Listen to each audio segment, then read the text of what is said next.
Class 11th chemistry में तुमने अभी तक कुछ नहीं पढ़ा है तो पैनिक बिल्कुल भी मत हो, तुम सही वीडियो पर आए हो। अगर तुम्हें फेल होने का डर लग रहा है ना, तो पूरी केमिस्ट्री के अंदर से ये 15 मोस्ट इंपोर्टेंट टॉपिक्स लगा लो और उसके साथ साथ ये 60 मोस्ट एक्सपेक्टेड क्वेश्चंस। बस अगर इतना करोगे ना तो तुम अपनी केमिस्ट्री के फाइनल एग्जाम में एक अच्छा खासा स्कोर कर लोगे। तो कॉपी पेन लेकर बैठ जाओ, जो बताऊंगा सभी चीजों को लिख लेना।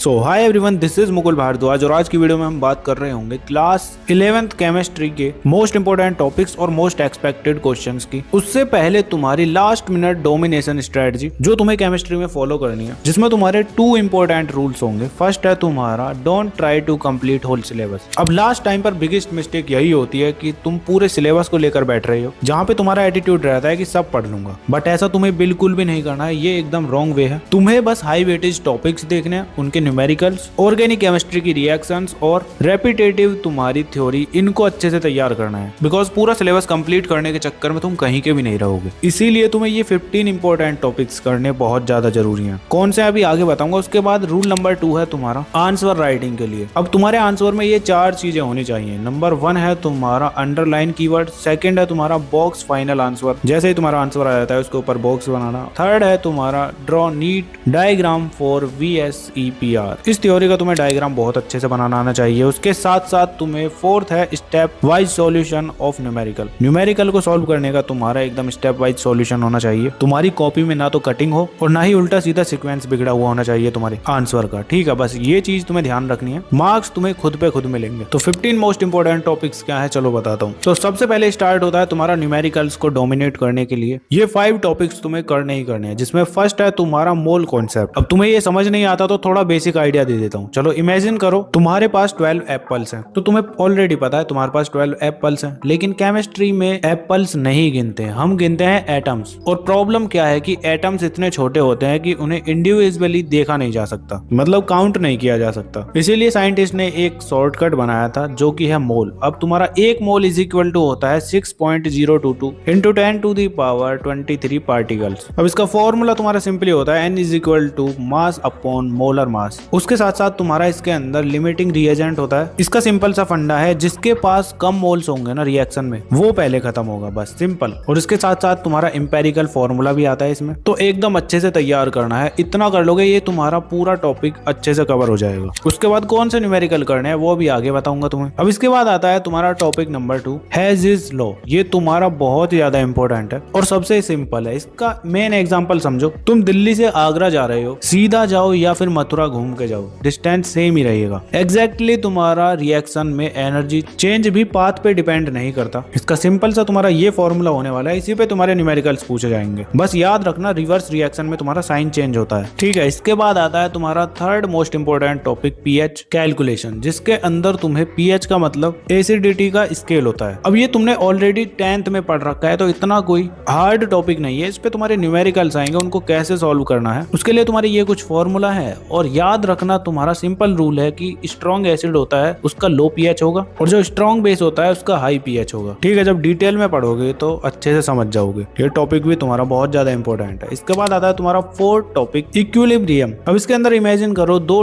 टीम्स ठग ऑफ वार खेल रही हैं। अब दोनों ही इक्वल फोर्स लगा रहे हैं और रस्सी बिल्कुल भी मूव नहीं कर रही, तो यही तुम्हारा इक्विलिब्रियम होता है। उसका सिंपल सा तुम्हारा ये फॉर्मूला होगा और उसके साथ साथ रिलेशन, इनको तुम एकदम अच्छे से कर रहे होगे। पावर में लिखना मत भूलना। ठीक है, ये तुम्हें बस याद रखना है, बाकी तो सब कुछ ठीक ही है। इसके बाद आता है तुम्हारा 5th टॉपिक रेडॉक्स। अब रेडॉक्स के अंदर ऑक्सीडेशन इज इक्वल टू होता है तुम्हारा इलेक्ट्रॉन खोना और रिडक्शन इज इक्वल टू होता है इलेक्ट्रॉन पाना। बस इलेक्ट्रॉन्स का गेम है और कुछ नहीं है। ये तुम्हारे ऑक्सीडेशन नंबर रूल होंगे, अच्छे से तैयार करो, तुम्हारे इजी क्वेश्चंस पूछे जाते हैं इससे। बाकी तुम इन टॉपिक्स को यूट्यूब पर सर्च करोगे जब अच्छे से पढ़ लेना। ठीक है, कोई इतना बड़ा लोड नहीं है। अब तुम्हारे न्यूमेरिकल इन 5 टॉपिक से ही ज्यादा पूछे जाएंगे। तो अब इनके अंदर से तुम्हारे कौन कौन से मोस्ट एक्सपेक्टेड न्यूमेरिकल्स हैं चलो बताता हूँ। तो सबसे पहले तुम्हारा आता है मोल कॉन्सेप्ट, जिसके अंदर तुम्हें ये 5 न्यूमेरिकल्स करने हैं। ये ही तुम्हारे मोस्ट एक्सपेक्टेड है। ठीक है, इसके बाद सेकंड आता है तुम्हारा हेज़ लॉ, जिसके अंदर तुम्हें ये 4 न्यूमेरिकल्स करने हैं। बहुत ही ज्यादा इंपॉर्टेंट है, अच्छे से करना है। ठीक है, फिर उसके बाद आता है थर्ड तुम्हारा पीएच कैलकुलेशन, जिसके अंदर तुम्हें ये 5 न्यूमेरिकल्स करने हैं। बस यही तुम्हारे मोस्ट एक्सपेक्टेड है। फिर उसके बाद आता है फोर्थ तुम्हारा मोस्ट इंपोर्टेंट टॉपिक, जिसके अंदर तुम्हें ये 5 मोस्ट इंपोर्टेंट न्यूमेरिकल्स को सॉल्व सॉल्व करना है। ठीक है, फिर आता है तुम्हारा लास्ट टॉपिक रेडॉक्स, जिसके अंदर भी तुम्हें बस इन 4 न्यूमेरिकल्स को सॉल्व करना है। बहुत ही ज्यादा इजी है। ठीक है, यहाँ तक तुम्हारी फिजिकल केमिस्ट्री कंप्लीट हो चुकी है। अब इसके बाद आता है तुम्हारा सेकंड कोर थ्योरी वाला पोर्शन, जिसके अंदर तुम्हें ये 6 टॉपिक करना है। फर्स्ट है तुम्हारा क्वांटम नंबर्स। अब ये भी कोई तुम्हारा इतना हार्ड टॉपिक नहीं है, इजी है। एटम को तुम एक बिल्डिंग की तरह समझ सकते हो, जिसमें तुम्हारा n होगा कौन सा फ्लोर, l होगा कौन से रूम टाइप है, ml होगा तुम्हारा कौन सी डायरेक्शन में है, और ms होगा कौन सी चेयर स्पिन। इस तरह से तुम समझ सकते हो। पूरा फॉर्मूला वगैरह तुम्हारे यहाँ पर है, अच्छे से समझना। बाकी के एक्सपेक्टेड क्वेश्चंस आगे बताऊंगा। इसके बाद आता है तुम्हारा 7th टॉपिक, जो कि है इलेक्ट्रॉनिक कॉन्फ़िगरेशन। अब इसको कुछ ऐसा समझ लो कि इलेक्ट्रॉन्स डिसिप्लिन्ड स्टूडेंट है। पूरी एक लाइन लगी हुई है, जिसमें सबसे पहले छोटी क्लास वाले आते हैं, उसके बाद बड़ी क्लास के, उसके बाद उससे बड़ी क्लास के। और इसका रूल सिंपल रहेगा कि एक बेंच पे मैक्स 2 स्टूडेंट बैठने वाले हैं। ठीक है, और स्टार्टिंग में सिंगल बैठेंगे, उसके बाद फिर पेयर बनाएंगे। ठीक है, तो कुछ इस तरह से तुम समझ सकते हो। मैंने तुम्हें इजी लैंग्वेज में बता दिया है। अब इसके बाद आता है तुम्हारा 8th टॉपिक, पीरियोडिक ट्रेंड्स, जिसके अंदर तुम्हें atom size, ionisation energy, electronegativity, इनको अच्छे से तैयार करना है। थोड़ा सा मैं भी समझा देता हूँ। जैसे तुम लेफ्ट से राइट जाओगे ना, तो साइज छोटा होता है और आयोनाइजेशन एनर्जी बढ़ती है। ऐसे टॉप से बॉटम जाओगे तो साइज इंक्रीज होगा और आयोनाइजेशन एनर्जी डिक्रीज होगी। बस एरो याद रखना। इसी से रिलेटेड तुम्हारे सिंपल क्वेश्चंस पूछे जाएंगे डायरेक्ट, तो कंफ्यूज नहीं होना है, अच्छे से तैयार करना है। ठीक है, इसके बाद आता है तुम्हारा 9th टॉपिक, हाइब्रिडाइजेशन। अब इसका सिंपल एग्जांपल समझ लो। कार्बन तुम्हारा बोर हो चुका है सिंगल ऑर्बिटल से, इसीलिए वो मिक्स करके नए ऑर्बिटल्स बनाता है, जिनको तुम sp, sp2, sp3 इस तरह से अपनी स्क्रीन पर देख सकते हो। ये तुम्हारा फॉर्मूला होने वाला है, तो अच्छे से तैयार करना। बहुत ही इंपॉर्टेंट टॉपिक है तुम्हारा ये। अब इसके बाद आता है तुम्हारा 10th topic, Gibbs free energy. अब इसके अंदर तुम्हारा डेल्टा जी डिसाइड करता है कि रिएक्शन होगा या नहीं। अब डेल्टा जी तुम्हारा नेगेटिव हुआ तो रिएक्शन खुद होगा, और पॉजिटिव हुआ तो रिएक्शन नहीं होगा। बस साइन याद रखना है ना। सिंपल फॉर्मूला है, अच्छे से तैयार करना बहुत इंपॉर्टेंट है। इसके बाद आता है तुम्हारा 11th टॉपिक, ली चार्टलियर्स प्रिंसिपल। इसका सिंपल सा फंडा है, तुम्हारा सिस्टम को डिस्टर्ब करो वो एडजस्ट करेगा। कैसे? इंक्रीज कॉन्सेंट्रेशन तुम्हारा शिफ्ट ऑपोजिट होगा, और इंक्रीज प्रेशर में तुम्हारा शिफ्ट टू फ्यूअर मोल्स होगा। इसी तरह से इसका सिंपल सा कॉन्सेप्ट है प्रिंसिपल का, तो टॉपिक को सर्च करना और अच्छे से पढ़ लेना। ठीक है, इसके बाद आता है तुम्हारा ऑर्गेनिक केमिस्ट्री वाला पार्ट, जिसके अंदर तुम 12 टॉपिक कर रहे होगे IUPAC, जो कि तुम्हारी सबसे तगड़ी होनी चाहिए केमिस्ट्री के अंदर, बिकॉज ऑर्गेनिक केमिस्ट्री का बेस है ये। तो ये तो तुम्हें बहुत ही अच्छे से तैयार करना है। ठीक है, इसके बाद 13th टॉपिक आता है तुम्हारा इंडक्टिव एंड रेजोनेंस। अब इनके क्या क्या रूल्स होते हैं, क्या रेजोनेंस होता है तुम्हारा, क्या इंडक्टिव इफेक्ट होता है, वो सब तुम यूट्यूब पर लेक्चर अटेंड करोगे ना जब, तब अच्छे से समझ लेना। ठीक है, इसके बाद 14th टॉपिक आता है तुम्हारा मार्कोनिकॉफ रूल।